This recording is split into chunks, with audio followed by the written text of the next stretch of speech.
মহিম বৰাৰ ৰচনা সমগ্ৰ মহিম বৰা জীৱনৰ সৰুবৰ আলিয়েদি গল্প সমগ্ৰ জোনামণিৰ হাঁহি শিশু সাহিত্যৰ পুথি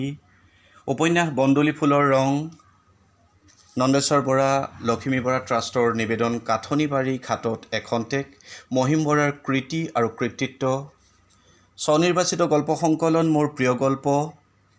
মহিম বৰা স্ৰষ্টা আৰু সৃষ্টি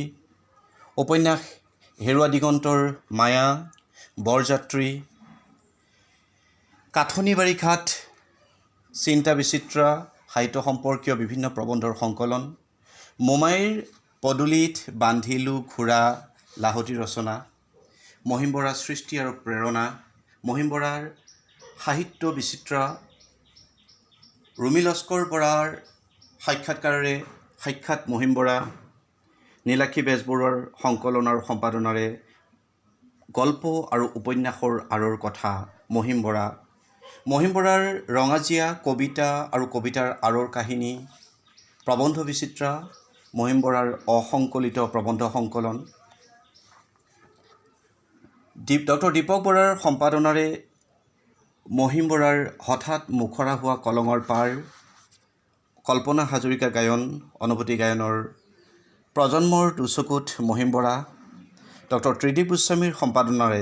এটি এটি ক্ষণ মুকুতাৰে ধন মহিম বৰাৰ নিৰ্বাচিত সাক্ষাৎকাৰ কাঠনিবাৰী ঘাটৰ গুণ বিচাৰি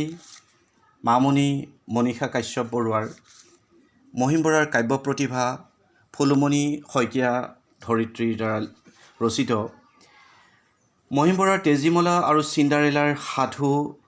হাঁহিৰ মহৰী মহিম বৰাৰ মোমাইৰ পদূলিত বান্ধিলো ঘোঁৰা প্ৰাঞ্জল বৰদলৈকে প্ৰমুখ কৰি আমি আপোনালোকক তেখেতৰ গ্ৰন্থৰাজি আমি দেখুৱাবলৈ চেষ্টা কৰিলোঁ। এয়া মহিম বৰা পৱন শৰ্মাৰ দৃশ্য বন্ধনত আপোনালোকে দেখিবলৈ পাইছে মহিম বৰাক। আহক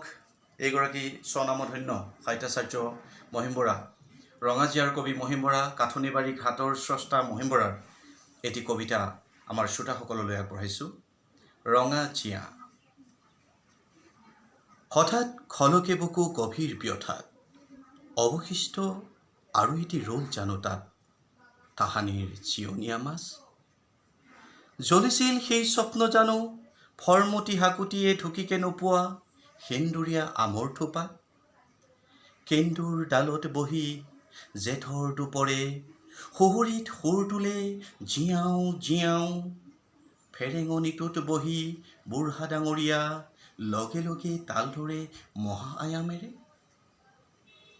উজলিল সেই স্বপ্ন জানো কলঙৰ নিজান ঘাটত জিয়াৰে পাখিয়ে তোলা বৰশী পোঙাৰ কপনি সিপাৰৰ তৰুণৰ নিৰ্মম শুভ্ৰতা চৰহা পুক্তি হৈ সোমাল চকুত নাকত চাবুক দিয়ে দূৰৰ বতাহে ক'ৰবাত কইনা নোৱা হঠাৎ খলকে বুকু গভীৰ ব্যথাত অৱশিষ্ট আৰু এটি ৰ'ল জানো তাত তাহানিৰ জিয়নীয়া মাছ দূৰণিৰ দিগন্তত জানোবা নামিছে সন্ধ্যা চুচুক চামাক আজিও আমনি কৰে ৰঙা জীয়াটোৱে মোৰ মনৰ পোঙাক উৰিবনে সিও বাৰু ধোঁৱাৰ লগতে সেই সন্ধিয়া